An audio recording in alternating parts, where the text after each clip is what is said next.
Welcome back to Fighters Drinking Coffee.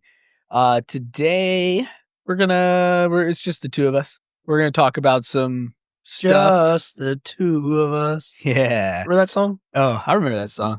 Just me and you, just the two of us.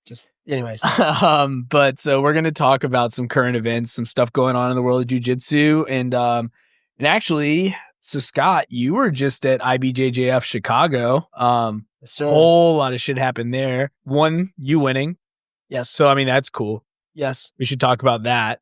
But, I mean, I know there was somebody died. So, yes, we'll also talk about that. Tragedy occurred. We won't we'll just go with what you saw. Sure. We won't speculate on anything. I happened to be around there when it happened. Yeah, you saw some stuff. So, we'll just kind of walk through kind of what Scott saw there. But, we won't try to speculate on what happened or anything. Yeah. Because we don't know. We don't know what happened. Yeah. Outside of what Scott saw. So we don't know happy to share what I saw, but details, finer details than what. So. Yeah. You want to be respectful of the. Yeah. We're not going to try tragedy. to guess what the underlying causes or if people are at blame or whatever. We won't go that far. Right. Scott was not involved. No. I just happened to be around when some things were happening. Yeah. So, so Scott, let's walk through your competition, kind of, the stuff around it, and we'll start there. Okay. Yep. So, okay. All right. What is today? Today's the 16th. Last weekend, I went back to Chicago Open again. I did it earlier this year. Last time I did my age belt weight class. I'm Masters 2. I know I don't look like it, Mike, but I am Masters 2. But this go around, I when I registered, I put my name down to Masters 2.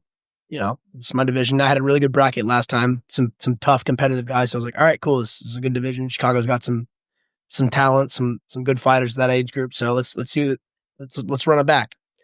But there was one dude who was in my division, and then for a week or two or something like that, after I had registered in M2, homeboy moved divisions, so I was by myself, and 8 days out or whatever the cutoff is, I forgot what it was for the IBJJF, but approximately a week before they give you the notification. They're like, hey, it's the last day to move divisions, to make adjustments, so go in and do your thing. So I'm looking and I'm like, there's no one here.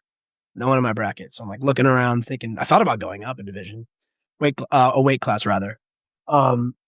Anyways, to summarize, I decided to go down to M1, just go down one age group. And there was a dude in that bracket. So I'm like, all right, there was only one guy in my bracket before. There's one guy in this bracket. This seems to make the most sense. So I was like, I'll do that. Thankfully, this guy, any other thing, when you have one person in your division, you got to fight. My sister lives in Chicago. I like going to Chicago. I like the Open. I like it's a cool city. It just makes sense for me. I'm like, this is a good tournament for me to do. So, in my head, I'm like, hey man, I hope this guy shows up. I don't want to go. I don't want to go out there and have no matches. That would suck. Despite everything I said about Chicago being great and me having other reasons to go, but nonetheless, I'm like, let's make sure there's some action. It's still a lot of traveling and money spent, time spent. Yeah, dude, for sure. Weight cut. That's right. Yeah, imagine doing all that and then so that would suck. But my opponent obviously showed up, which is good. Appreciate that. So it's no gi. The Chicago Open is usually a 2-day event. They do gi on Saturday, no gi on Sunday. So I was expecting that again as usual, which it was. And got up there Friday, did my thing. Me and Asim are obviously staying in touch, talking about the weight cut and everything. Everything was going good. I want to say, I believe this time I was heavier and closer to the ceiling of my weight division, which is what you want. And so that's, again, like I said, he and I are talking about all these little details, hydration, food, this, that, or the other. That's all going good. Saturday, normal, just kind of hang out, walk around, spend some time with my sister and her family, and just killed some time. Again, keeping an eye on my weight and stuff like that, tracking meals, this and that. I was able to eat breakfast, lunch, and dinner Saturday, which is awesome, and breakfast Sunday. Shout out to you last time you competed. It's again, credit to Asim, all that work. He put you on the protocol. Yeah, and it worked. And like I said, Weight was good. Hydration was good. Felt strong. Felt athletic. Felt fast. So credit to all of that. Match. I get down there around like 11. My match is scheduled for like around just a little bit after 1. You know, sometimes these things get pulled forward. So like I always like to get there a little bit on the early side just to make sure that just in case something wild happens, I'm able to warm up, have my time in between the warm up and my first match, get it all done. Everything was routine in that regard. So yeah, all right, step out there. And you know, I tried to look up my opponent. There was no like publicly available information on the dude. I talked to him afterwards and, you know, he kind of gave me his background, his story. Like I think that there was some smooth comp data on them, but like, you know, smooth comp, it really just tells you like this person competed this date, they won or they lost. There's really nothing and total value there. It only matters if they are competing in like smooth comp ranked, like stuff that's on there too. So you don't see any IBJJF stuff. Yeah, exactly. So there wasn't much for me to go off of like analytically to get ready for the match. I suppose the only value in that data is to be like, hey, this guy has competed before and like this is what his records look like or whatever. But there wasn't much. Whereas I have a lot of public available data. So like I think he was able to do quite a bit of research on me. Which he said he did after after the match we had a chance to talk and all that. But so yeah, we go around 1 o'clock, so they're fairly on time. It was a little bit before the scheduled time, whatever. Point being, there's the plan logistically worked out pretty well with the warm up, with everything. Was able to rehydrate. Nice. Like I said, weight came through good. He's younger, right? He's 30. I think he just entered the Masters division, so he's a little bit younger, no problem. A little bit taller, maybe a little bit bigger. Like he's probably like, I don't know, 3 or 4 inches taller than me, something like that. Is it lightweight, right? Yes. Like a lean, like kind of like tall, athletic, lean build. So like slightly different body type, but I mean, same weight class, right? And like I said, I'm basically, credit to Asim, I'm like topping out my weight class, right? That's what we want. So, but just like, you know, it's kind of like my first, like, this is the first set of data I have, and I'm like, all right, well, what does he look like? What's his body like? Does he look strong? Does he look whatever? So anyways, we go to the match, we go to the mat 8. I walk out there, we high-five, we knuckles, we hand-fight a little bit. Dude was willing to stand up. One of the data point that I had that I just thought was interesting, he's from Chicago, right? Home turf. He's a Carlson Gracie guy. Carlson Gracie Jr. has headquarters in Chicago and travels all over the world or whatever. I got one of my first belts from my blue belt from Carlson Gracie Jr. at a seminar back in the day at Four Seasons Martial Arts in Lexington, Kentucky, under Mike O'Donnell, he was my coach, right? Yeah. Carlson would come through and do like seminars, promote everyone. So it was a Mike O'Donnell belt. Credit to Mike. Shout out to Mike, who is the man. We'll talk about him some other time. He's awesome. A wild, awesome dude. He's a cool dude to talk about. But anyways, but I just thought it was like interesting, like all these ropes. And Rodrigo Medeiros, who, I'm part of his team now, is another Carlson Gracie guy as well. So they're like tight. Him and Carlson Gracie Jr. They're all buddies and stuff, and they've all trained together.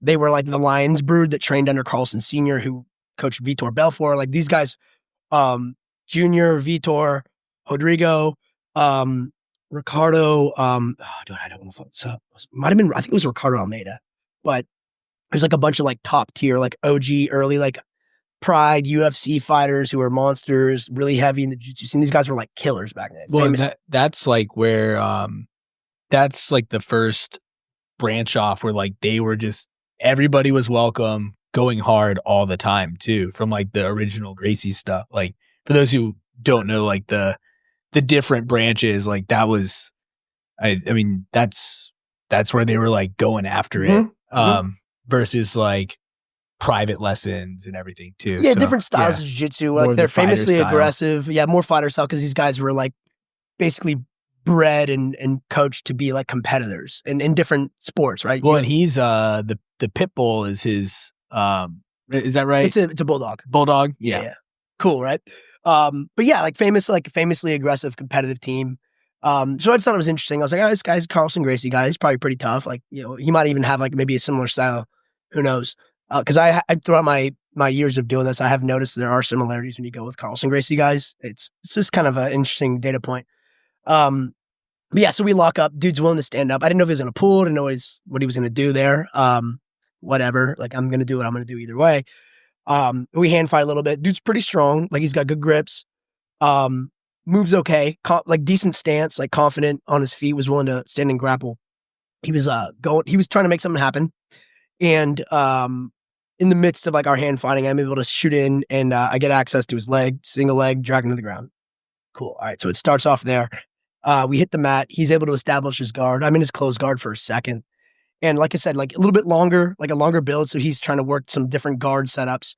After the match, when I talked to him, he said that like his guard is kind of like this is like his home base. That's where I like to be. So he was trying to make some stuff happen. And I was just sort of like suffocating the guard, kind of standing like tight, compact, kind of moving, like almost like digging into his guard, just framed out. So he had nothing really to get a hold of. The only catch with that is I'm like pushing into his guard a little bit, right? So I kind of push in, then I do end up kind of like extricating myself from his guard. I get out. So I separate back. I get into like a familiar position for me, which is a knee cut. And again, because he's longer than me, as I'm in this knee cut, I'm pretty compact, and he's trying to reach over and see if he can get a hold of my neck and my head for like I think like a guillotine style grip, like get over my neck. Excuse me. And so as he's working to do that, and I'm neutralizing that attempt for him to grab and pull my head down, I'm able to like get in real tight, underhook the other side, and just drive through for like a heavy knee cut, really close quarters to the core, and just kind of pushed right through, which I practice a lot too. So that was kind of like the what I would say, like in summary, as I go through all of this, it was a lot of like bread and butter stuff for me, which is cool because like I practice these things a lot. So like when it's nice to see the stuff you do all the time actually get executed well, it's kind of, I liked it. Yeah, when you smoothly get through your A game, essentially. Yeah, exactly. You're just like, hey, like this, yeah, it works. But so anyways, I drive through the guard, I pass, I get into side control, and I'm pretty quickly able to work into like a higher position in side control up towards his frame, up towards his shoulders and his upper chest and neck, which is also, again, where I like to be when I get through someone's guard. I'm in side control. And as I do that, I'm able to like, because of the way I'm configuring and doing what I'm describing, I'm able to like push his elbows high as well, both of them. And so I have him in this position where I'm able to like pressure with my hip that's closest to his right arm and really push that elbow high and high and high, thinking I can be set up like a darce from that side, from the hip, or exploit the far side arm, which my upper body is also kind of encroaching and driving that elbow high. So think both arms are like exposed upwards. His neck's there too, of course. And I'm putting him in a position where it's like, one, he's confined, he's pinned, but number two, it's tough because as he works for an escape, in either direction he goes to escape, he's got a threat in front of him. So it's like a tough position to be in. And initially I am really kind of working. I'm like, maybe with my left arm, I can drive under, reach through and put a ton of pressure and darce that inside arm that's right there. I do that all the time. It's kind of like, I'm gonna make my students do it all the time. They're good at it too.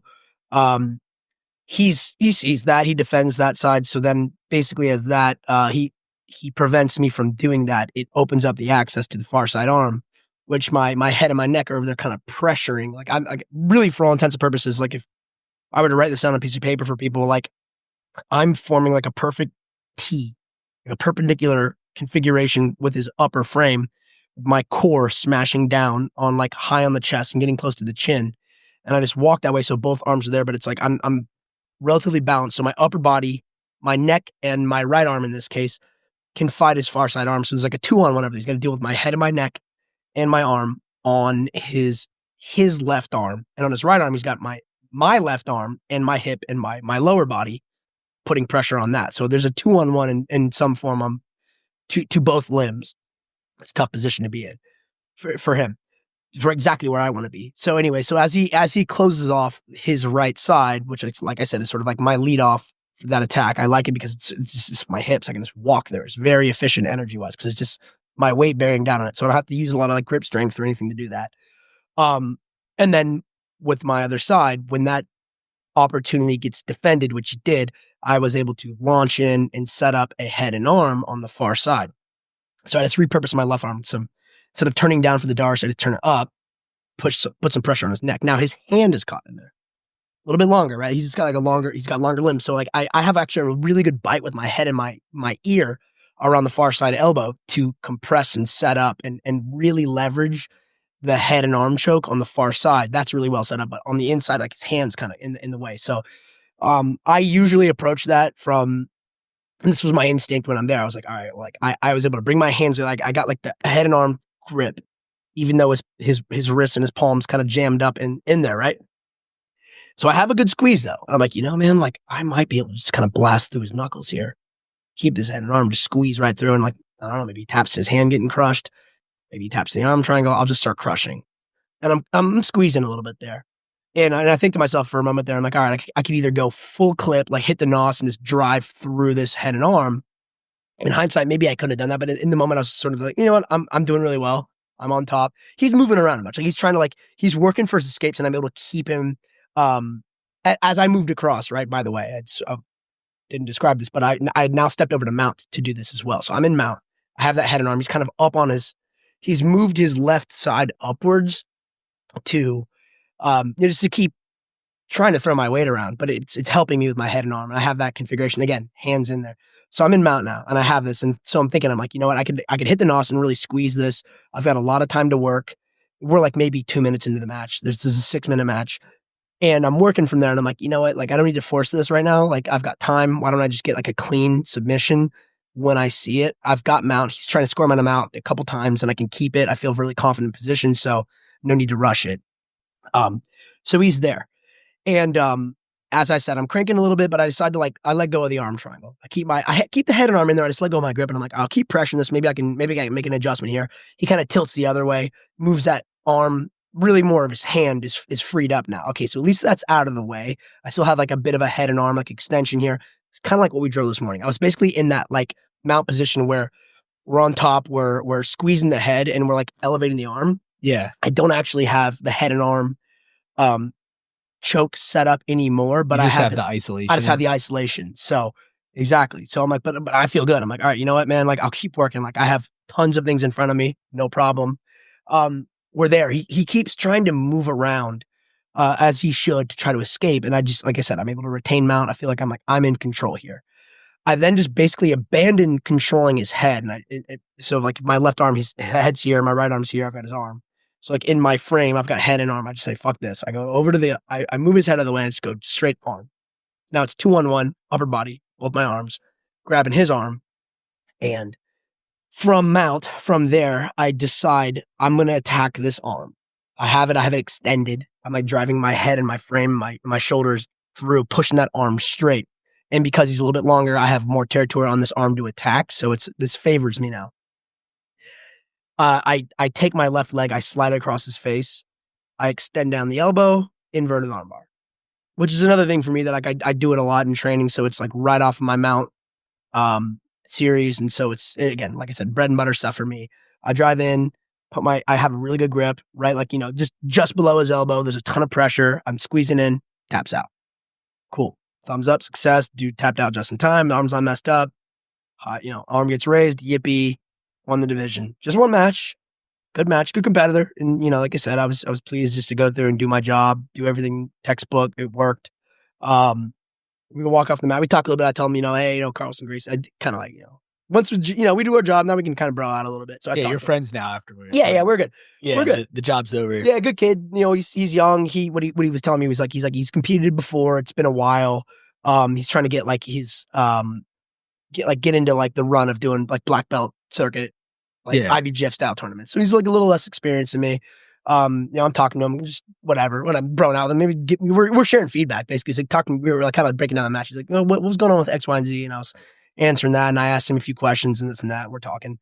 So we walk off, and we're heading over towards the section where I'm chugging water. It was only about 3 minutes. It was a little bit less than 3 minutes for the match, but I'm sweaty still. Heart's pumping a little bit. So I'm kind of like cooling down, drinking some water, talking to him.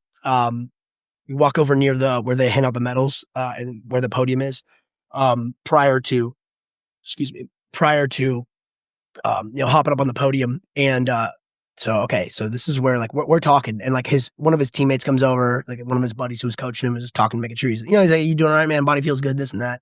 A couple of his friends come over talking. I'm talking to them too. Nice guys. Everyone in Chicago is nice. That's good. It's a lot different than DC. Yeah, it's cool. Yeah. It's cool. It's I like Chicago. The vibe is nice there. Anyways, again, like I said, match is over. Everyone's just kind of chit chatting. He's telling me he's got like dudes he knows in this area. He's like, yeah, let me know like where your gym is. I'll have my buddies like they're looking for places to train. Have them come through. Like, one of those. We're just kind of chit chatting. And in the background, there's like a flurry of activity. Like 50 feet from us. Over kind of like on the by the like the barriers where people watch like the spectator area. the spectator area. And there's like a crowd of people. And these EMTs run it. And they run right by us and we're looking over like, dude, what's going on over there? And coincidentally, my opponent's teammate was describing the situation because I think he was supposed to compete against this guy who was incapacitated. And so the EMTs come over and he was like, yeah, like they stopped our division because, and he's like, I came over, I coached, he's talking to his buddy who I competed against. He's like, I was going to corner you in between my matches. I had a little bit of time off. I think I was supposed to go against this guy over here. And so, yeah, like I said, the EMTs run over, this crowd of people. And, I wasn't going to run over there and like kind of crowd and be like, what's happening? And like stare and just make a scene. Yeah, it's not productive. Well, no. And like, no, the professionals are coming in now and they need to do their thing. So whatever. They're over there. We're waiting around for a medal. We're just standing over by that area. And so like, I guess the EMTs are doing their job and they're trying to, figure out what's taking place. I don't know what happened on the mat. I think this individual who passed away, unfortunately, tragically, something happened, and maybe there were some pre-existing conditions that like led to this guy having some issues. Maybe with his heart, I don't know, but so they go over there, they do that, and then like a few minutes later, one of the EMTs like very loudly is like, "Clear away!" Like he commands the room as he has to do to like make sure there's a pathway out. And this guy's on the stretcher and they're trying to resuscitate this guy and they storm him out. And they go off, they do their thing, they take him to the ambulance. Sadly, we just found out this was IBJJF posted this too publicly. So we're not saying anything that isn't public here. Yeah. This dude passed away. Yeah, and shortly after us. I think they did say it was cardiac arrest, right? Like that was what happened on site, right? I'm not a doctor. I think that's like a generic. I mean, that means like the guy's it's just generic, doctor, right? Like, heart yeah, which is okay, fair enough. Yeah, so something took place, and then perhaps there were other factors that led to this. Anyways, I think when we were talking about kind of bringing this up, and just like I happened to just be right there. And that saw it. I didn't see much, but I just saw there was a situation. Kind of, we were bringing this up around like the safety of this sport. Like it's an intense sport still. Well, and like that kind of thing can happen to anyone. It doesn't even have to. There doesn't necessarily have to be a specific event that occurred. Like that shit can just happen. Like it can happen in gyms. Like I've heard a lot of stories of like from gym owners where they just had a guy, they're training, like, they're on the mats and like, you can just get a little overclocked or whatever. Like people have pre-existing heart conditions or conditions they don't know about yet. Like, I don't want to, not to scare everyone. Yeah. But like, just it's a thing that can occur. And like, if you're a gym owner, you should probably have an AED. Like you should equip your gym with some way to at least, prolong it until you can get get an ambulance there, get them somewhere where they can get advanced care. So like we at District Martial Arts, it is a risk. It's something you need if you're running a training environment and as a gym owner, we've trained our coaches. We've had first aid. Excuse me, guys. We've had first aid. I don't know, a couple seminars or training sessions or whatever. CPR certifications and stuff like that with our staff. And they talked about how important the first reaction or whatever if you do it right, and it's important you do it right. So like go get trained on this stuff if you're listening from professionals. It can make a big difference because I want to say the average like EMT response time is around like 3 minutes or so, depending on where you are. I happen to be in Arlington, Virginia. There's like we're in a place where like response times are a little bit more quickly because we're really close to centrally located, a lot of hospitals. Yeah, so thankfully we have a solid response time here. And those dudes come in, they really know what they're doing. Like you let them do their job. We've had incidents with folks. I mean, I've been doing this almost 10 years, like as an academy owner, and I've coached longer than that. And I haven't had a ton of accidents or whatever, but we've had things where like people have gotten faint after class, or I've had folks who are diabetic who just kind of had, I don't know, what do you call it, like low blood sugar or whatever. And just, we didn't know what happened. And we've had EMTs come just to make sure everything's okay. Thankfully nothing very serious happened. Everyone's all right. But dude, it's a high intensity, it's nerve wracking. Like your central nervous system will get fluttering. That has a physiological response to people, right? If you have something that you know of, like I would just say, since we're talking about this, like make other people around you aware so they know at least that they should be attentive to these things. Should something happen. Yeah, they can look out for like signs based on, your body, kind of, hey, if I start doing this, like maybe we try to back it up. Let's break it up because you might not like this. If you're diabetic, there's all kinds of different conditions. Right. Yeah, of course. Yeah. So, they can be issues. Call out to, I suppose, just staying vigilant when you're in these settings. Take care of your training partners. Take care of your training partners, man. Take care of yourself. Like if you're like not sure how you feel, like we all want to push ourselves. We push ourselves. We got up this morning. You got up probably like 4:45 in the morning or something. Who God only knows. Drove your ass to train at 8 a.m. I only woke up at 6 a.m. to do that. But like we're getting up, we're training really hard many days of the week. It's just like you want to push yourself. You want to there's like an impulse to want to push through like the suffering. But especially if you're used to pushing through it, right? Like, yeah, it's even more dangerous for people who are used to going hard, used to like really. I mean, we were both talking about it on the way out. We're like, I think we need to eat, dude. Yeah, like just you felt start a little feeling faint, a little nothing faint, crazy, but like, yeah, you're right. Like, so it just, hey guys, like take care of yourselves, take care of your training partners, like you said. Life is important. Yeah, it's more important than jiu-jitsu. Being alive. Yes. Being alive is more important than that specific moment in jiu-jitsu. Yeah, man, like it's crazy. Yeah, and gotta take care of yourselves out there. So yeah, I mean, sad news to hear, obviously. But it's good because like there was a lot of like rumblings about it on like Reddit and stuff like that, and people kind of like talking about.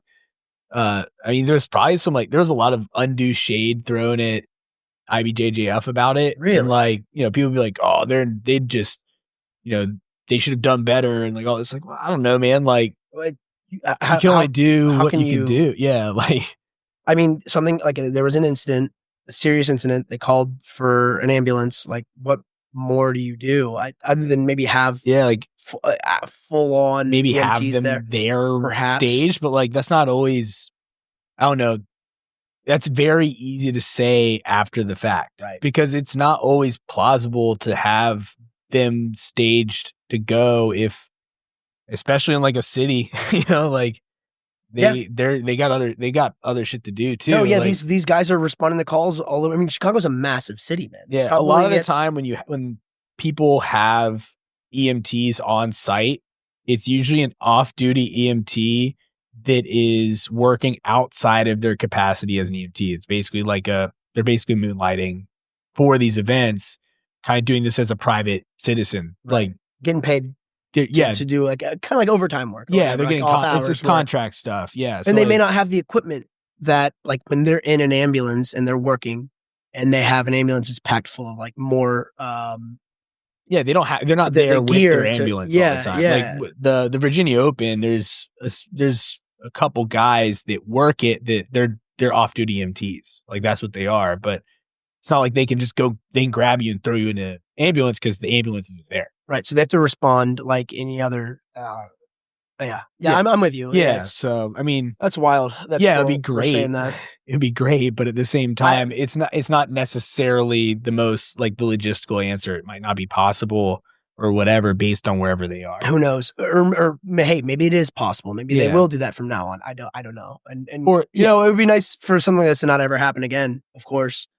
I mean, it's just possible that they had in the past the coverage that they did have has been sufficient, and you can get kind of you get comfortable with that, and then Yeah. I mean, Yeah. look, I've never heard of something like this happening before at a jiu-jitsu tournament. I mean, no, accidents are pretty common. I just say accidents is such a general word, but like things happen in tournaments. And so, yeah, stuff happens. I think like there's an expectation that you have to have medical professionals there in some capacity. But yeah, like to this extent, like you said, this is an extreme extent, a loss of a life. Yeah. Well, anyways, yeah. We're sorry leave to it hear at it. that. We're sorry to hear it's unfortunate. our thoughts, our prayers to the families and the people impacted by this, of course. Sad news. Yeah. So anyways, tournament ends, got the medal, ate some food, came back. Sick. What was your What was favorite post-fight? bite? Yeah, I want that post-fight meal, man. All right. So the place I was staying at happened to be like walking distance to my favorite cheeseburger place in Chicago. Fuck yeah. Oh yeah. It's this place called Small Cheval. And if you are from or aware of the Chicago area, it's like a famous burger place. There's a restaurant called Au Cheval. Cheval, I think, is horse in French.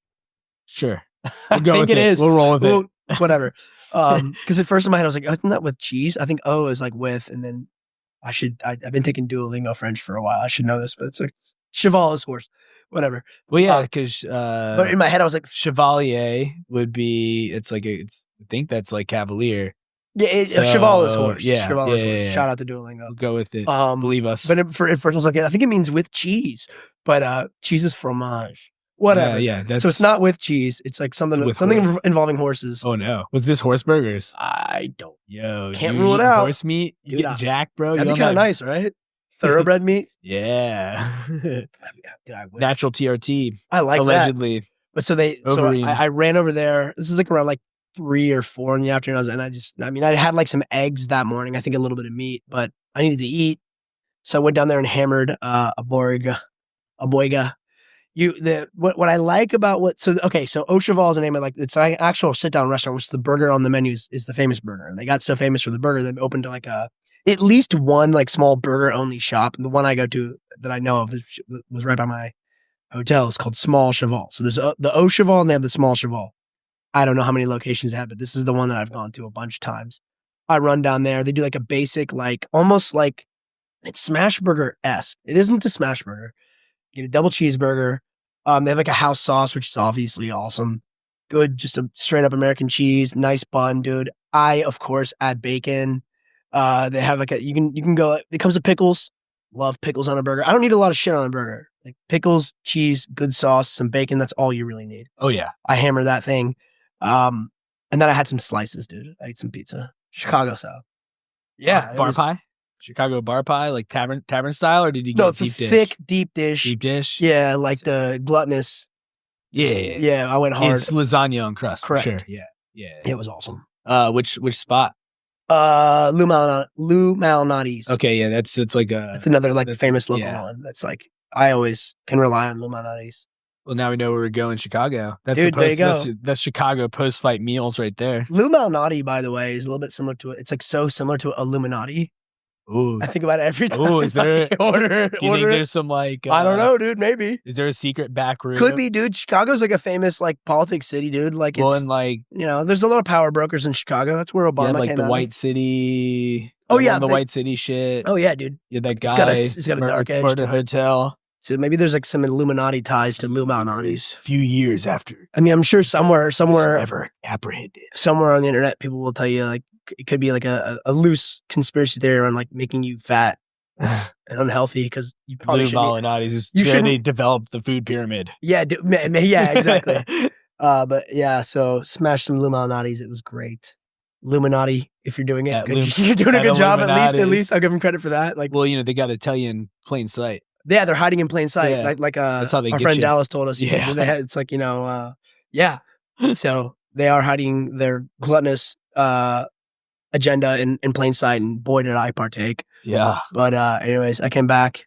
I've been eating steak and eggs like I usually do, so don't worry. I'm not back to normal. Don't worry, I'm not eating Lou Malnati's every day.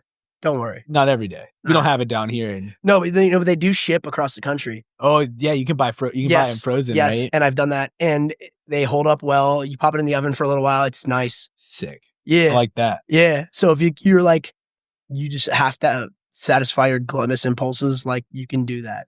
They sell like, I think they sell like 4-packs, which is a lot of pizza.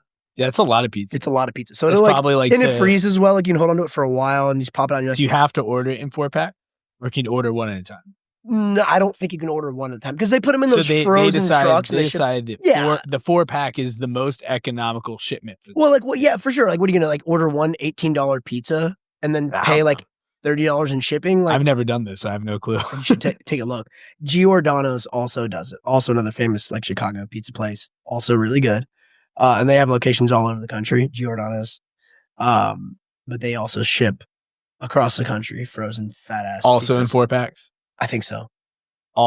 Maybe it's all the same pizza. Yeah, I mean it's extra conspiracy theories here. Yeah, you're getting the same. It's another Illuminati. All from one. Yeah, it's all multiple from brands Chicago under a pizza. shell company. All ends up being the same thing. It's from the same Chicago pizza factory. If we were Big Pizza, that's probably how we'd do it. That's how I would do it. Yeah, that's how we would do it. Shout out Big Pizza. Shout out to Big Pizza.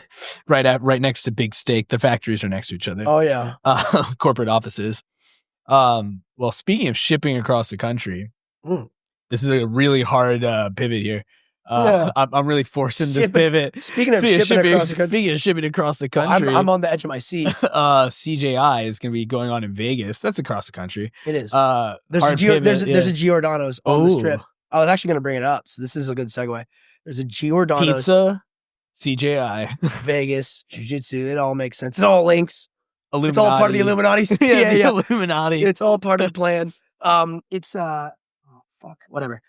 There we go. There's Giordano's on the strip. I want to say it's like on the Miracle Mile, if you're familiar with the strip or whatever. So if you're going to CJI and you're like, dude, I want to mash some pizza, thick ass pizzas, Giordano's will take care of you. It takes a little bit to cook those pizzas as well. So like if you think you're going to quick slice, you're not. It's going to take 25 to 35. You got to order a whole one. Yeah. Bring some friends. Definitely bring friends. This is like a pre or post event situation. But dude, if you're going, or maybe they'll even let you bring it into the arena. I doubt it. But like, probably not. No, but like you could. I mean, if you're like you're on vacation, you're in Vegas, and you want to watch some. Which venue are they in the same venue this year? Probably. That's the one. That's the one piece of information I couldn't tell you. I could look it up. So when this drops, CJI will be that weekend. So it's coming up. You'll be listening to this right before it comes out. It seems like I like the format. It's gonna be cool. They got like the quintet format. I like how they've built these teams. Craig's whole tour of the world to announce the fighters has been pretty cool too. Funny guy. Yeah, dude. But you know, he's a marketer. Yeah, that one. He knows how to market. His final match against Gable Stevenson. That'll be, dude. I'm actually pretty excited for that. That's gonna be a cool. That's cool. I like this. I like this as like a route for Gable too. Like a nice little that guy could do anything into any other combat sports now. So like after beating everyone's ass internationally in wrestling, Gable, I think he did a brief stint with the WWE. Yeah, he got paid pretty good. Yeah, he did so Olympics, WWE, went back on NIL. So went back to college using, did some NIL stuff. So it made sense. Made one last run for the national championship. His last year of eligibility, lost heartbreakingly in the finals in a really cool match. It was a cool match. Top wrestling matches of all time. Like to make the Olympic team. No, for NCAA finals. Oh, my bad. You're right. I'm talking about like just just happened. You're right.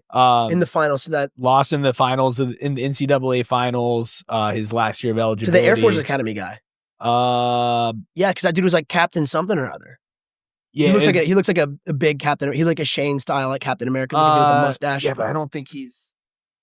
Doesn't I can't. My phone's over there, dude. I want to say it was Air Force Academy because I remember they were like everyone was like, dude, hell yeah, I'm this American dude. Like everyone loves Gable. He might have been in the Air Force. I don't know if he was from Air Force Academy. We'll double check that. We'll look into it. Yeah, but he is like a Captain America guy. He got like got some shoes and shit. All American flags. It's pretty sick.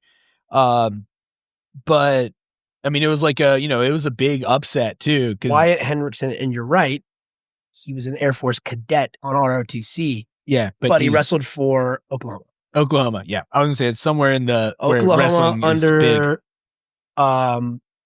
Homeboy, the Penn State guy who's a stud, David Taylor. Yep, Coach David Taylor. So, Anyways, but Gable Stevens. Gable Stevenson. But yeah, so he had one last run in now, and like right afterwards, he was talking about like, hey, he was shouting out Dana White, trying to get in the UFC, like, hey, like, let's do UFC. Like, and he had posted training with John Jones and with Gordon, like the big boys, like big body dudes who are all like nasty in their respective realms. So you're right. And like, I think John Jones even made a post, was like, dude, if this guy goes in the UFC, it's going to be like, he's going to be a handful. I mean, he's a freak athlete, dude. His wrestling alone is just so much, it's miles ahead of anyone else in that heavyweight division. I mean, he's, especially right now, heavyweight division is the depth isn't quite what it used is. It has not had a lot of depth in a while. I mean, they're all still amazing fighters. It's just the level. Yeah. I mean, like, obviously they're still top level guys. There's just fewer huge guys. Like, it's just a division where there's not as many human beings who are like that goddamn big. It's a lot less competitive than it had been in the past. I mean, well, heavyweights in the past used to be like 210. Yeah, they used to be a lot smaller. And now it's like, we're talking about guys who are like 240, 235 is light. And, I mean, you have 205 divisions. So some of these guys who are huge who are probably thinking, can I go to 205 and not? Yeah, you used to have smaller heavyweights. They were a little more, you had like more athletic guys that were not quite as big as they are now. But, like the Cain Velasquez, JDS, like Junior Dos Santos era, like that was probably like you had more guys, and then you kind of got into Stipe. Yeah, like you had a little more big names at the top, and now I think you kind of have a smaller roster. It's been like the same couple guys fighting for the title. Like that's more of what I'm getting at, is just that. That's that English lad, Tom Aspinall. He's heavyweight, right? Yeah. He's kind of like a beast right now. Yeah, he's I guess just knocking everybody out basically. Cool. But it's just there's fewer guys that you see in the title picture now than you used to see. That's really all I'm getting at. I get what they're not all. So what you're saying is that Gable would be a cool presence to have. I think it'd be a good addition. Yeah, for sure. Yeah. And he's got a personality. Like, you could sell this dude.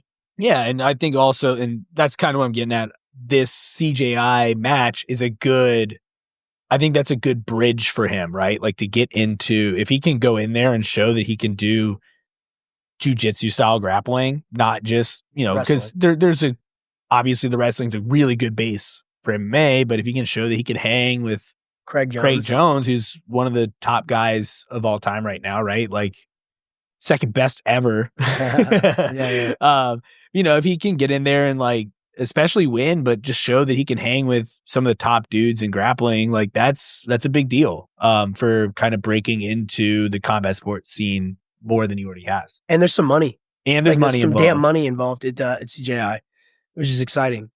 I know last year they did the $1 million for 2 divisions.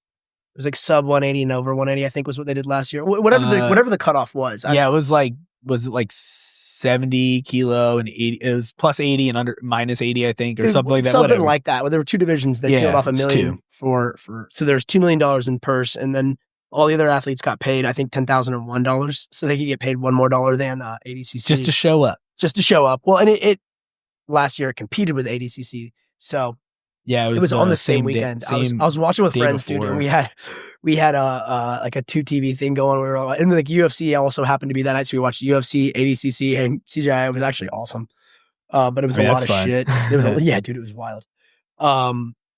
But yeah, so I think they're still peeling off $1 million, but they're doing it for the teams now, right? Because they're doing the quintet format or whatever. Yeah, so they're doing quintet.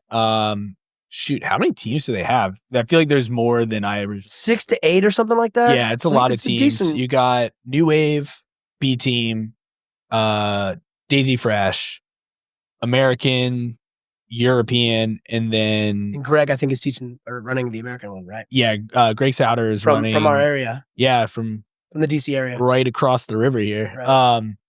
Yeah, Greg running that. You have Pedigo running, Daisy Fresh. Atos has a team. That's right. And then you have Australasia, Euros. So you have I think 7. There might be an 8th one. I don't. Maybe Brazil. Maybe Brazil has a team. Yes. Yes, Makes there's a Brazilian. So yeah, there's 8 teams. So you have a couple like national or continental teams, Mhm. and then you have your then you have like some of the big schools, like some of the really big name teams also have teams. It's cool. Like they all have like jerseys, so it's kind of like sports league-esque. So it creates some cool. Well, and yesterday I saw that like the New Wave team lost Big Dan because he was injured or something, and then like they signed Wagner Hocha. So there's a lot of like interesting, like kind of fun, like breaking news things going on because like in jiu-jitsu, especially like when you have like a 5-man team, someone's gonna get injured. Someone's gonna pop out. So like Craig's doing this like wild card thing, which is pretty cool. Yeah, where if you have one of your team, once someone off your team gets injured, then Craig Jones basically gives you someone. Yeah. It did. The like funny part with that was he kind of teased that maybe he was rejoining New Wave for a little bit there, which is pretty funny. But it was like, yeah, that's probably not going to happen. You're not going to do that. But the cool thing they're doing is you kind of get to, your roster order isn't set. So you send somebody out, your opponent gets to send somebody out, and then you get the coach is on a clock after the match ends. The person who lost is on a clock to select their next person to come out to continue. So there's some strategy involved based on that as well, which is really cool. So it's going to be fun. It's going to be cool. We have a women's division. They're competing for, I don't know how many dollars, but they're competing for money too. It's big money. It's life-changing money. Obviously, I think Gordon Ryan was shitting on it because obviously him and Craig have beef, but he was like shitting on like now it's a pay downgrade because it's 5 people. So now instead of winning $1 million, they're only winning a 200,000. That's what I was getting at. Dude, it's still a lot of money. And he did one event last year where like 2 dudes got $1 million. Nicky Rod and one of the Rutolos. I think Cade. Might have been Ty. One of the Rutolos made $1 million, but like the one with the big hair. I think that's Cade. I think so. Well, either way, like okay, so like first one ever, 2 dudes became millionaires. It's pretty fucking good, man. Well, and like so they're figuring it out. Is all I'm saying. Still, it's like I mean, $200,000 is still more than you win at any of the other ones. That's a salary. That's a good like professional salary for someone. I think the only one that comes close is PGF for like this, for like a tournament style. If you're not just like the guy, because obviously, like if you're obviously Gordon Ryan gets paid more because he has a deal that's different than everybody else's. Well, and I don't know if he's making hundreds of thousands of dollars to compete though. I mean, he's making paper on his tutorials and other stuff, and he's definitely getting paid a lot to compete, and he honestly should. Yeah. I just don't know if it's I mean the per, you mean like his per match? Yeah. I mean like I don't know. I don't know if ADCC discloses that like when he defends. Well, maybe when you like tie everything else in, it's a little bit different, but well, I mean he's certainly making amongst the most of any. If I had to guess, again, I don't see his tax returns at the end of the year, but like when he's competing all the time, and like he's been pretty vocal about his health, like from time to time he'll have like years where he's pretty active and he competes, and he'll have years where he's not as active. Like he just opened an academy in Austin, Texas too, so I imagine that's going to keep him pretty busy. Well, I think so he's probably not competing as much and getting like those like winning purses or whatever. Yeah, well, also I think one thing he had talked about is when Danaher retired from coaching, he was going to retire from competing. So I also think that he might not compete again. I don't think Danaher's retired yet, though. But like I think it's kind of leaning that way, and it seems like that he's probably just going to be coaching himself. Like he's going to himself be coaching. Yeah. And that's where he's going to continue to get paid. Yeah, like I think he's just probably figured it out. He's like, he has nothing to gain by continuing to compete at this point. He's also been pretty vocal, and I only think he's like, maybe he maybe is 30 or 31 or 32. Like he's in his, I think he's like around. I mean, he's younger than me. He's like maybe just turned 30. Right. Then he's like, I've listened to him, on podcasts, and like he's talked about this, which is that he's like, I can keep my athletic peak well into my late 30s, early 40s. He believes that, and I believe he probably could, especially in jiu-jitsu, because like we've seen guys do that. You've seen guys like in their late 30s, like Wagner, for example, like in his early, maybe even mid 40s, and is still like dogging it out with the top dudes. Cyborg too. So I believe he could do that, but like you said, like is he going to do it? Is there going to be an opportunity, or is he just? I mean, what more does the guy need to prove? Simply put, so it's. I mean, He it's needs kind to of like prove that his tummy doesn't hurt anymore. well, we'll just find out what he's gonna do. Is all I'm saying. Yeah. Like if he's, cause maybe he's just like, dude, I need to beat everyone's ass for like 8 more years. He's like, I beat your all's asses. Like I did it. So like now I'm gonna become like a multimillionaire on other things because he loves making money. I don't blame him. I don't blame him, and like he should. But all I'm saying is like maybe that's his next thing. He's like, I want to become like, I want to honor John Donner. I want to become one of the best coaches I can be. Yeah, I mean, maybe that's his thing, and it makes sense. Like I get it. He doesn't need to do it. He has no reason to prove it. He has nothing to prove anymore. He maybe has like 1 or 2 matches to get back. I think he has like dude. 1. I can't keep track of like any of that shit. Like who has he not beat? He's beat everyone. I think he has 1 person that he needs to beat. I don't know, maybe, but whatever. Who? No, like I think he has I think there's someone who he hasn't beat who's lost to. Okay, he probably has a hit list. Like knowing him, he's got a hit list. Yeah, he's got like, oh, I need to get this one back. I can't think of anyone. Or they're 1-1 or whatever. I don't know. I can't. I mean, I don't follow him that closely, but yeah. I mean, I've watched him beat tons of times. I couldn't tell. Like off the top of my head, I'm like, ooh, who's the next? Oh, he has to fight this guy. Yeah. Like you can do that in the UFC a lot of times. You can say like George St. Pierre never fought Khabib or whoever. Like there are some of those situations where you're like, oh, like it's like these matchups that never took place, but like I can't think of one. No, I don't think there's any of those. I think he just has. I think there's probably some that he wants to. That he wants to run it back. I think there's some he would probably run it back for, but you know that's whatever. Yeah, whatever. Like he doesn't have to. He doesn't have to. What does he want to do? His legacy is set. He's done the things, right? Take care of the tummy and make some paper. Yeah, get that tum. Build the academy, man. Dude. Yeah, do your thing. Keep selling tutorials. Like, yeah, just you won. Yeah, he won the game. He's the Conor McGregor of well, Conor McGregor's had more of a fall off. hold on. Let me finish. He's a Conor McGregor insofar as like someone getting rich off of jiu-jitsu. Yeah. I mean, he's not billionaire status, but like just not jiu-jitsu billionaires. Let's hope if he sticks at this point in Conor McGregor. You know what he should do? I don't think he's listening to this, but if he hears this, maybe we can. Dude, he's apparently very on social media. Well, he certainly is, but we'll shout him out. Dude, if he wants to become like a billionaire, he needs to find like Connor. Connor started selling whiskey and like other stuff, got into other businesses. He needs to get a business that like has like a global reach or at least a national reach, and he should start selling stomach supplements. Gordon approved. I mean, for real, especially including into at least Pepto-Bismol. I mean, shit like whatever. He's like, this is a Gordon Ryan approved prebiotic, probiotics, blah blah blah blah. Have you been stricken with staph infections and you've had to pound your body with antibiotics, and this is the stuff that I took that like if he does that, man, he might actually find something that like transcends just beyond like the actual hands. Yeah. Did you destroy your gut biome with antibiotics? I'll DM him, dude. I mean, no, maybe I'll give you like a small cut let's do this. Let's do this. Let's do this out. DM him, but then also let's do this out loud. Well, I mean, dude, yeah. I mean, I hope he hears it. Maybe he's like, I like that. And then he's like tight with Bro Rogan, and I like calling him Bro Rogan. Yeah, he's tight with Bro Rogan and the guys at the Ways to Well thing down there. So like, I'm certain he's like trying to. I bet this. It's already in production. Well, he talks about it. It's sort of what I was going to say. I'm certain he thinks about it all the time. Like, how can I get my digestive issues under control? Like, he's been pretty vocal about how that's a challenge for him. Like, I'm certain he thinks about it. Do you think that's why he's been making all these frequent trips to DC? Do you think he's trying to talk to old RFK Jr. right now? Well, I mean, I do think that he because he's been vocal about this too. Like, look, I follow the guy on Instagram. I'm sure you do too. Like, I see what he posts. Like, he's like talked about the successful male archetypes of dudes like Arnold Schwarzenegger, who are like athletes, then actors, then politicians. And I think he likes the idea. And like, do you think he's going to do acting next then? I don't know, but let's ask him. Well, I think get him on the show. It's sort of like, I mean, wouldn't that be nice?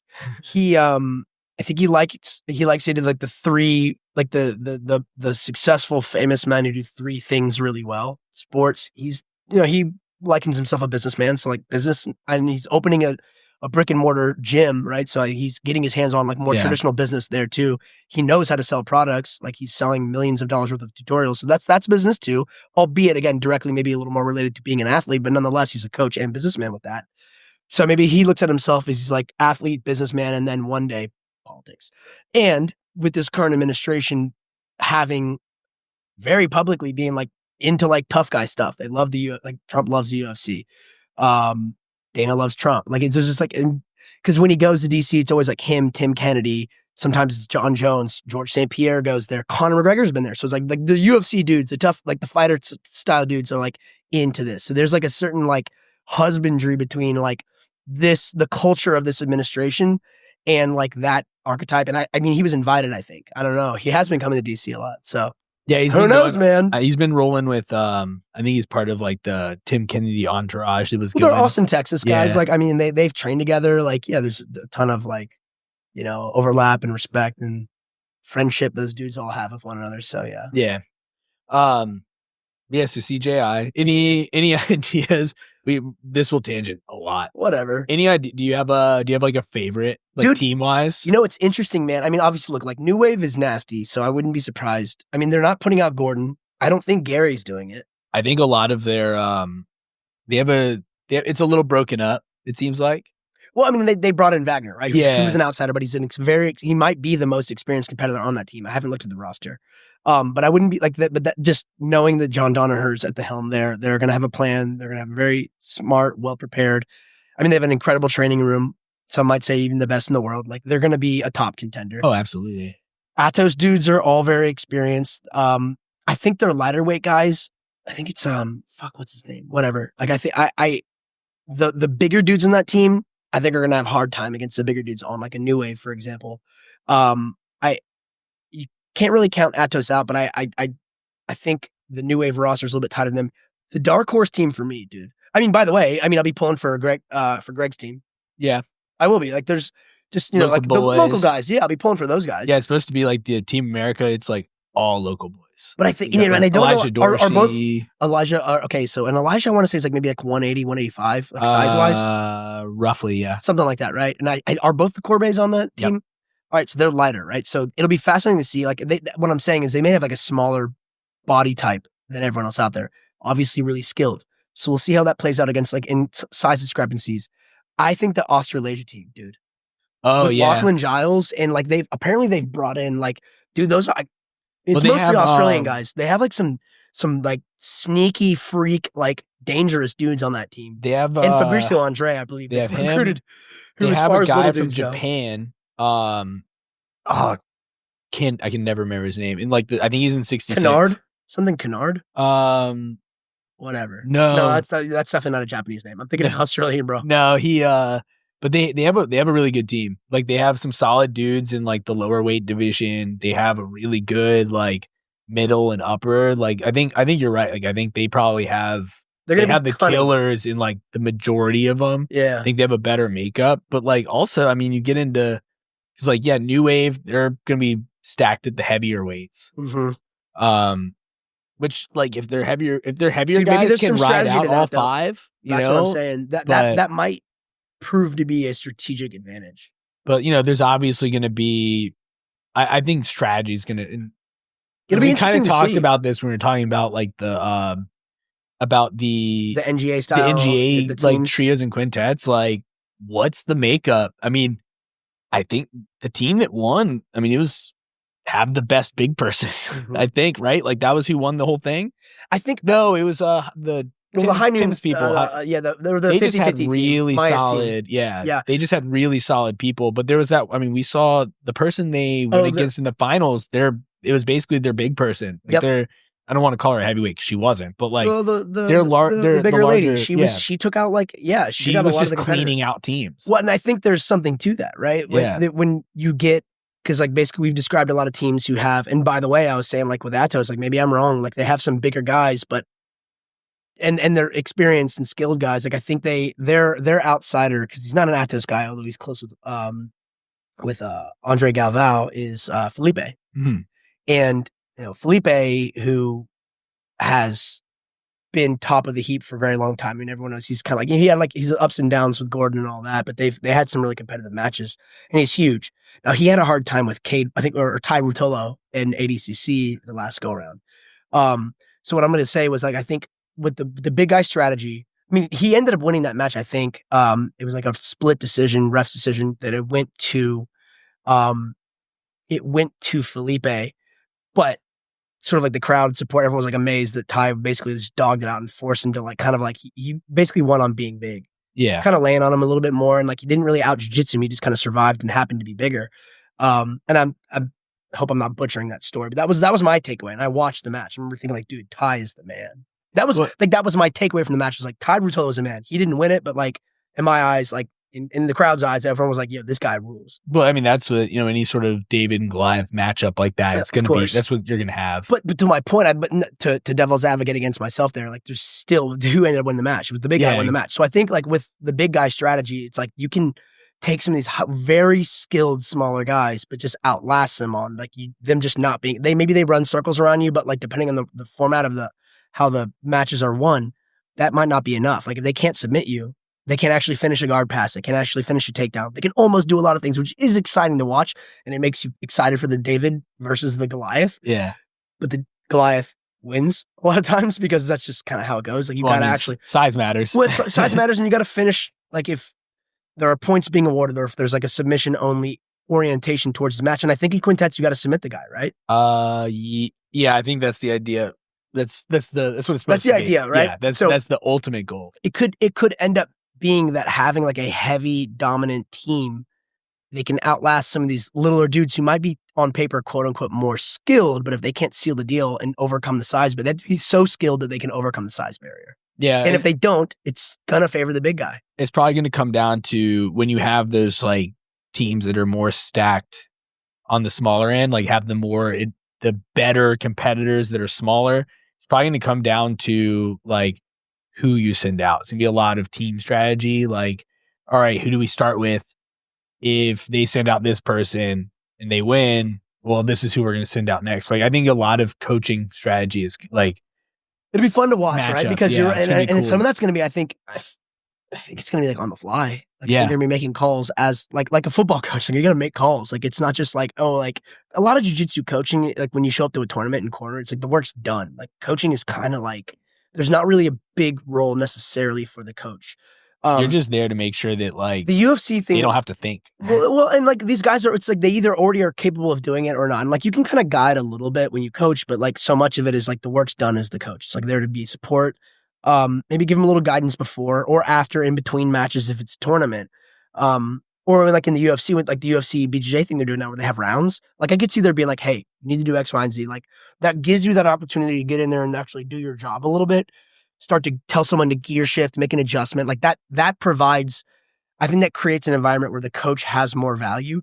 And I think in this instance, we're gonna see it. And it's gonna be like, these are like real coaches now, like a sports coach, where like you have to make calls, make adjustments, and to be like, hey, like I'm sending in this guy because this big dude or this little dude's performing differently than I expected. And you have to be able to make a call in the moment. Yeah, it's actual real-time strategy and everything versus just like having it decided your athlete, right? Yeah. Like, cause that's what you're doing in normal jiu-jitsu matches is you're really just maintaining them in their game for the most part.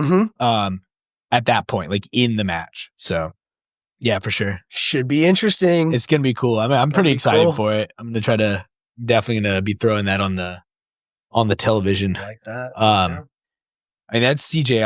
I mean, there's some other cool stuff going on. We've got, the UFC deal. That's gonna be good with Paramount. No more pay-per-views ever.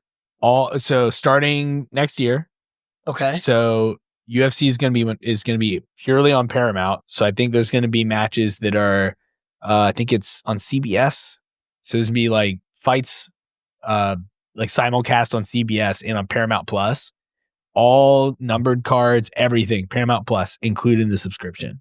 $7.7 billion deal that they got $7.7 billion from Paramount. Paramount's just fucking throwing out cash right now, dude. It's wild. Interesting.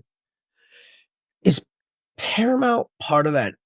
Skydance? It was part of that. It was, right? They were just part of that like buyout that big thing. Buyout. Yeah. That's a smart move. I remember seeing a bunch of stuff on the internet about how like they tried to figure out, because Paramount, I also think, owned South Park. Yes. And they got into like a bit of a row with Trey and Matt, and they were trying to square all this out before like Skydance got in there and bought the company. Yeah, they made sure to they made sure to like pin their 1.6 because they got $1.6 billion for Trey and Matt. And so Like I think they made sure to like pin that before the buyout went through, so they're locked in. And they were in the lawsuit from 60. Was it 60 Minutes? Whatever the one that was. Yeah, I think it's 60 Minutes, which is it's a CBS TV show, I believe. That was like the Trump was suing them for all their shit. So they're like, we got to tie that off. Take care. Make sure Trump Dog isn't mad at us. Well, yeah, they settled. They had to get it down. Yeah, they settled so they could. It's going to be tough to sell a company when like you're in the middle of a major lawsuit. Yeah, and then they also secure the UFC deal. I don't know if they finished the South Park thing. I think they did, but like South Park was done. If you got right South Park and UFC, I'll watch it. Whoever's buying it, because it basically order of operations was canceled. Was it Tonight Show? Yeah, that's right. Sealed the deal on South Park. Oh, okay. So I guess it went lawsuit. Fired Stephen Colbert. South Park, UFC. That's fucking. And it might have in between. There might have been finalizing the buyout. There's probably a ton of other things going on. Yeah, but those were like the big. Credit to the Skydance guys. They're doing their. Yeah, they're making some money for a reason. Or they're giving it away. I don't know. Or losing it for a reason. But that said, like dude, like UFC the fans are going to go to wherever the UFC is. Well, and it's going to be cool. It's going to be, like this is more steps towards like combat sports becoming like mainstream sports, which is really cool for athletes in that world, right? Like the UFC's doing the jiu-jitsu thing. Like you don't do pay-per-views for NFL games, right? So like once you have these sports where like they're just part of the regular ability to consume, right? Like you just they're just on You're right. TV. Fewer barriers to entry. It's going to get more eyes. More people are going to watch it. It's kind of like what we were talking about with Dimitri. Like it's not that these sports are boring or don't have the ability, like, because UFC BJJ will absolutely be on there, right? Like it's part of the brand. So it's not that these sports aren't valuable or interesting to people, but like it's hard to watch because we were even talking about before the show, like you find out about a UFC BJJ card like while it's going on. Yeah. They're like, hey guys, tune in. And you're like, whoa, I didn't know this was happening. I've got plans. You end up watching it on YouTube later. Yeah. Seriously. Because you just don't know about it. Or like they're at weird days and times, dude. Like a Thursday night or like a Friday night. And that's fine. I just don't always associate those days and times with like I'm watching combat sports. Yeah, but they throw this on and like there's like a UFC hour like every day, like something UFC is on like every day. How do you think this impacts something like Flow Sports, who's been doing Who's Number Ones for a while, and like if they're gonna get to where like if now there's a venue for like the same caliber of athlete to be on TV? Well, I think it might kill them. This might have been a big part of all those, because like UFC did a bunch of exclusivity deals with these athletes, and they've been kind of scooping up some of these. They got was it Polaris? So Polaris is on Fight Pass. Like, so they're just buying up these companies. I think they're starting to scoop up. Like, they're probably trying to corner the market. Well, they're going to do what they did with the UFC when they bought up Pride and they bought up a bunch of. So maybe it seems like they are making a major investment into the sport of jiu-jitsu. And yeah, it kind of sucks because it's a two-sided coin, right? It sucks because you are now limiting where athletes can go, which is the major issue with, it's a false monopoly. It is going to be the pinnacle, and like that's where you can go to make money, and they're going to start killing off other brands because now they have the money to control it. Even if you can make money at other places, they control like basically we're the only ones that anybody can watch, right? Like that's kind of what they did with MMA. Like it was the biggest one. It's the one where people see you. So then the other ones can't survive. So like technically there's competition, but then also it's their contracts have been their biggest thing, which they have very restrictive contracts.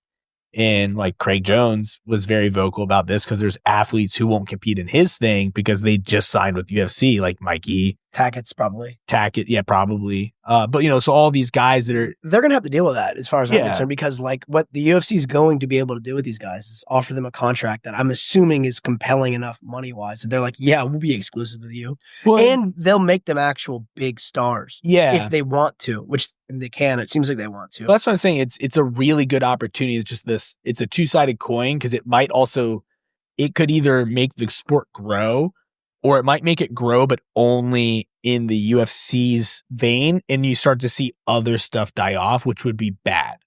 That's my only, like, that's kind of where it's like, oh, well, it could make the sport huge and everything grows, or the UFC grows and kind of, then we still have like the same amount of jiu-jitsu. I know what you mean.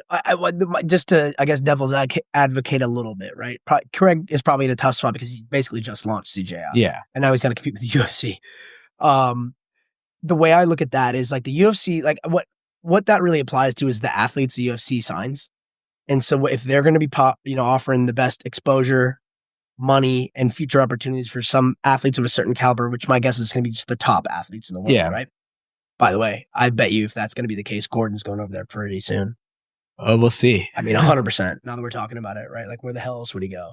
He needs national. He needs international, like, big exposure. I mean, he's not going to go anywhere. He's not the biggest, the best. Well, that's how he should do it. I'm assuming those conversations are probably taking place. But like, okay, so I'm sure he likes Dana too. They're probably Well, no, 100%. But I'm sure that so if that's the case, then the UFC will start snatching up the top 1% of 1% guys. And then like your CJIs, your PGFs, your even ADCC, if the athletes maybe they really want are an exclusive contract to UFC, well, they're just going to have to find other athletes. And by the way, there are other athletes. Now, people will still be excited to watch that. Jiu-Jitsu's always got this subculture vibe to it. People will continue to watch those brands. Maybe they won't be the top 1% of 1%er guys that the UFC now owns. But the dozens, if not hundreds, of other elite level jiu-jitsu, I could see opening up more access to more athletes and perhaps athletes who get overlooked. Example, I don't know if you saw like the chat on Instagram recently, like the last couple of days with like a bunch of our buddies who are reposting this, but like Cam Hurd, for example, has won 4 ADCC tournaments in a row, and the gripe that like a bunch of, the guys who I know who are close with him, they were all posting this was like, why the fuck isn't he getting a shout out on Flow Grappling right now? Because they're like, my guess is that someone at Flow Grappling was being lazy and didn't do any research on the event, just picked a couple names they saw. They're like, Achilles Hocho was there, this person was there, and they just, because they pick names, they tend to do that. They write about the same 15, 20 people, because I just think, I don't know, totally guess. Well, and my guess is that he's been part of the winning team for PGF. Like, he's accomplished. It's just an example of like a guy who's just like got overlooked. And my guess is it's not malice. I think everyone's upset. They're like, why aren't you all giving Cameron his fair share, which is valid. Yeah. And he deserves to be, called out for his success. Because he has been very successful. But my guess is there's an inertia. These guys are just used to talking about the same people. And like I said, my gut tells me maybe they're just not doing their journalism well enough to be like, hey, someone here needs to do a little more, like put in a little more legwork. The story is on Cameron Hurd. They're not doing the deep digging. That's just my guess. I don't know. I actually know a dude at Flow. We could talk. We should have him on sometime and have him. Maybe we ask him. Should we grill him about it? We shouldn't grill him about it. He's a friend, but we could ask him. Hey man, like, how do you guys? He's from here. Yeah, he's from DC. Hell yeah. But shout out to Joe. But anyways, like the point I'm getting across is that my guess is that they're used to doing things a certain way. But like, how about guys like that? Maybe this now then means like those dudes have to become a little more competitive because Flow has who's number one. Yeah, so they're in both the journalism game and also in like the event game, and they promote and they pay athletes, and it's like maybe this gets them to be like, well, shit, man, like looking out for our interests. Like, there's more competition now, and like real competition. The UFC, like elite professional, like real business competition, not just like jiu-jitsu subculture shit. Yeah, I mean, like, we gotta sense. like follow more dudes, give more people access, and you'll have exciting matches. Jiu-jitsu fans will still watch CJI. I always want to say CGI. Yeah, it just sounds better. CJ. Well, whatever. If it flows better. The Craig Jones Invitational. The people will still watch ADCC. It just may not be like the names you really wanted, because those guys are in the UFC now. Like, you'll hire like the next like 20, 30 awesome grapplers who aren't getting the exposure they deserve. Yeah. So, I mean, that makes sense, especially we were talking about like, on the last episode, more healthy competition creates better opportunity, like better, just generally better everything. Right. So, hopefully that is the case, and I would hate to lose all these cool other outlets of jiu-jitsu that have popped up over the past few years because of the UFC, like, that's all. No, I'm with you. I don't think we're going to lose them. I just don't think they're going to be big. I think they're used to being big dogs, like big fish in a small pond, and now they're not. Yeah. Pond is not small anymore, or it's getting bigger, and they're not going to be as big a fish, but they're not going to be small either. Like, if you do what we're talking about, and like, you bring in the, like, you just put a little more sunshine on the dudes that you can get your hands on. It may not be the very, well, I don't even want to say that, like the very, very best guys. It just could be like different dudes in different leagues. You'll have a different pool that you're pulling from. That's which would be cool. I'd like to see. Now, by the way, if the UFC gets so big, they're like, we'll buy them too. At least then we get, like, I think if it gets to that point, that's indicative of it being mainstream. Kind of like what we're talking about here. That they're like, it's mainstream enough. The UFC's willing to make the investment to get, like, because what could happen with that could be like what happens with boxing, where there's multiple different organizations with multiple different, like, heavyweight champions, middleweight champions, and everyone's like, well, who's the champion over here? Is the champion over there? They're not going to fight each other until, like, we have cross promotion shit. But the UFC might just solve that problem. I'd be like, why don't we just buy all of them, and then we'll be the one league. Which is, it's not exactly like that in MMA because there is one. Yeah. There are other ones, but they're like, no one, the champion in MMA fighting is the UFC champion. Everyone knows that. Yeah, that's generally regarded as the best of the best. So. You see what I'm saying? Yeah. But I mean, I think it's cool. It's definitely a good step for the sport. I hope it remains overall good for the sport, which it should. But there's always, like, anytime there's something like that, there's changed, always it's changed. People get nervous with change, dude. And people, I mean, dude, for years we've been hearing everyone like kind of complain about how jiu-jitsu isn't mainstream and this and that. And now it's like actually going to become, like, it's looking like if the UFC continues to do this, they just got acquired. They made that deal with Paramount, like you said, and like, dude, like, maybe this is the step where it's moving towards mainstream exposure, and everyone's sort of like, now we're getting it, and everyone's kind of nervous about it. Which, again, it's just change. That's normal change shit. Well, I'm not, like, super nervous about it. I would like to see it, like, continue the right way. That's all. You always have to be, when there's based purely on the UFC's, the way they've managed their, which has been good for them, but the way they've, like, done fighter contracts and, it's just, you have to be a little cautious about what that means for the rest of it. But ultimately, it should be good for the sport. Like, the UFC has been overall good for MMA. Oh, yeah. It's just, it makes the top of the sport, the landscape of the top of the sport becomes a little bumpy because of the weight of, like, exclusivity. That's all. Like, I think that BJJ has more potential of missing out on some of those matches than MMA does. Like, I feel like you can kind of agree that, like, we're not missing out on any matchups because of these contracts. Cause, like, the top right now, you can pretty much all the top guys are in the UFC right now. Mm-hmm. And I think that there is some, but obviously time will tell. And say time will tell. Well, and some guys might not go into it because they can't do these other things that they want to do. Hey, man, fair enough. Hey, look, to your point though, dude. Like, Tackett's aren't going to be in CJI this year. Yeah. Fuck, I like watching those guys. I'm not sure if the Rutolos are either, but I think they have a deal with one. But they had a deal with one when they fought in CJI last year. One is very because that's done by Tom DeBlas. So he's their, like, matchmaker. And he's the matchmaker. He's very vocal that he wants people to be able to go and compete in all these other things. Okay, so it's not exclusive. Because it shows, like, if they go and win those things, it shows that, like, the guys in one are the best. Fair enough. So he's actually, because at the same time, like, hey, if my guys are going and losing, that also gives me talent, right? Like, you can find other guys, they're losing to these guys. Let's try to get those guys in too. So, there's UFC's the opposite because they want to protect the asset, the UFC peak brand. of how peak their brand is. So they don't let guys go out and compete with people outside of the brand. But, whatever. It's just two different schools of thought. That is interesting. And I hadn't thought of that. But it was purely a mental note that I'm like, I don't think that the Rutolos, and I'm 99% sure the Tackett's, like, those two sets of the most exciting guys in jiu-jitsu, for sure. For me speaking, like, some of my favorites to watch. Not going to be in CJI. Yeah. That's kind of that. You're right. So, like, it was to what you were saying earlier, it's like and it could be a combination of reasons. It might have nothing to do with the exclusivity, although I do think the Tackett's are now signed with the UFC. Yeah, I think that was probably going on. So they were probably doing all that. Cause that didn't just pop up. And, no, it's been going on for months, if so not years. They knew prior, I imagine they were already talking about it prior because Mikey signed with them a while ago, back. right? So it was probably when Mikey signed that all this other stuff started getting worked out, right? Because I imagine he was always talking about this big thing coming up with UFC. I imagine that was already probably set up so that they already knew they weren't going to be in CJI at that point, right? Like probably. You think Derek Moneyberg coached Musumiki? Oh, he's like, dude. wait. He's like, wait. You just wait.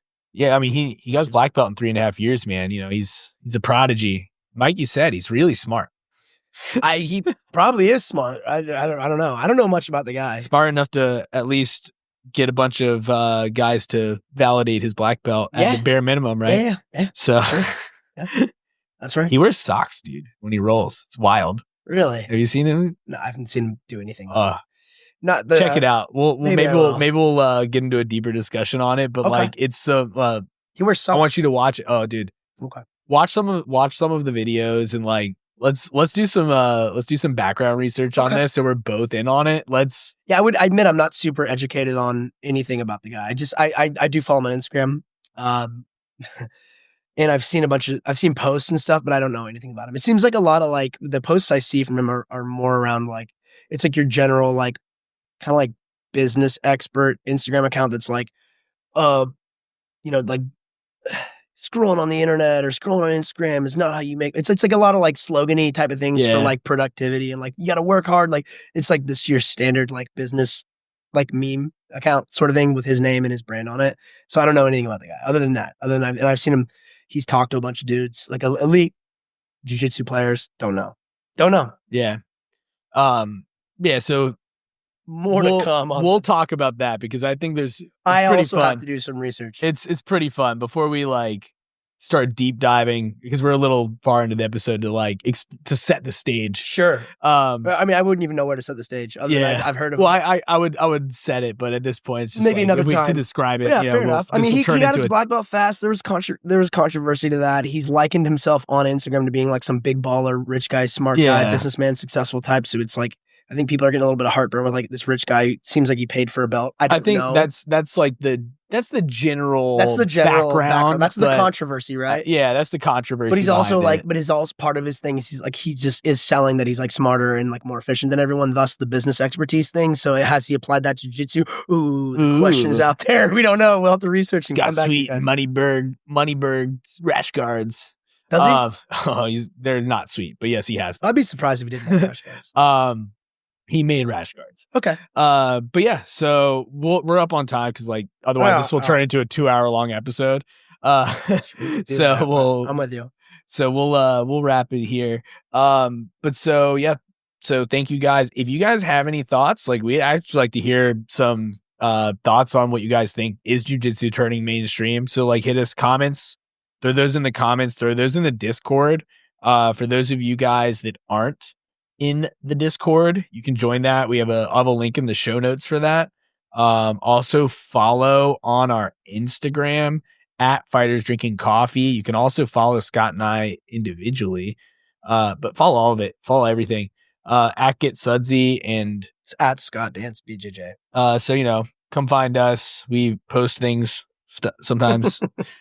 We post shit. We post stuff. There's stuff posted on there. No, we do. And also on the Discord, we have, some links to some discounts and shit like that. We're working on some cool stuff. We just got these sweet, for those of you who can see video. Oh, yeah. It'll be on the Instagram. We got these sweet tanks, Fighters baby. Drinking Coffee tanks. So we'll be working on some more merch. We got some stuff drawn up for that. So that we'll post that on the Instagram and the Discord as well as they come up. So you guys can get some cool Fighters Drinking Coffee merch. But yeah. As always, this was Fighters Drinking Coffee. Thank you guys. Like, follow, subscribe, rate, and review. That's the biggest one. All those things help get us in front of more people, help grow the show. And the more people that are watching this, the better it'll be. As always. TCYL, bye. Love you.